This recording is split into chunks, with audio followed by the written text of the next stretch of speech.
30% des jeunes diplômés qui abandonnent avant 5 ans dans l'exercice de ces fonctions d'infirmier. Alors si on prend les chiffres de l'OCDE, le salaire moyen d'un infirmier en France, c'est 2070 €.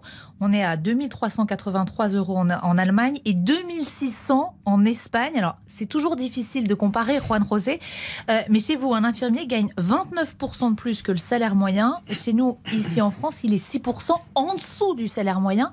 Comment ça se fait que les infirmiers espagnols soient si bien payés ? C'est une question qu'on se pose, nous, souvent aussi. Non, mais c'est une réalité. La situation française et espagnole est plus ou moins comparable, mais c'est vrai qu'un infirmier ou une infirmière espagnole, tout en début de carrière, est déjà pratiquement à 2000 €.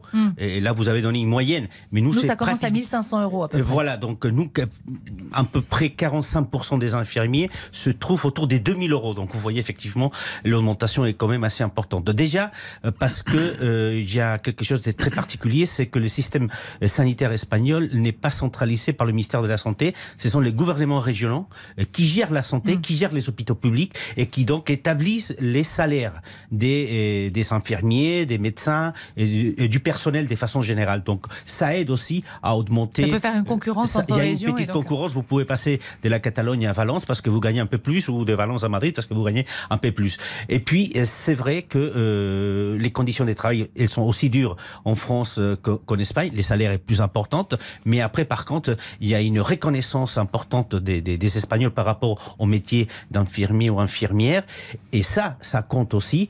Vous l'avez dit, ça, au bout des 5 ans, 30% des infirmiers français quittent la profession. C'est très rare que ça se passe du côté espagnol. D'ailleurs, vous savez, nous, on exporte des infirmiers à l'étranger. Juan José. Alors, nous avons les mêmes problèmes qu'en France par rapport, effectivement, au temps qu'on doit passer. C'est vous aussi, on attend aux urgences. On attend beaucoup aux urgences. C'est vrai que pour avoir des rendez-vous sur l'hôpital public, on peut attendre des mois. Ça, c'est une réalité, mais en même temps, on a développé en Espagne beaucoup le système privé. Donc, vous avez le système de santé publique et puis un système privé qui vous permet d'avoir.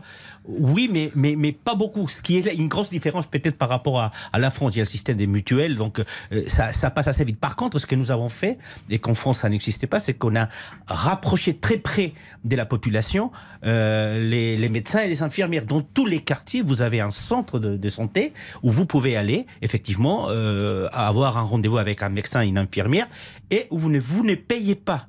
C'est pas la comme médecine en France. de proximité gratuite entièrement. Elle est gratuite, ce qui n'est pas le cas effectivement en France.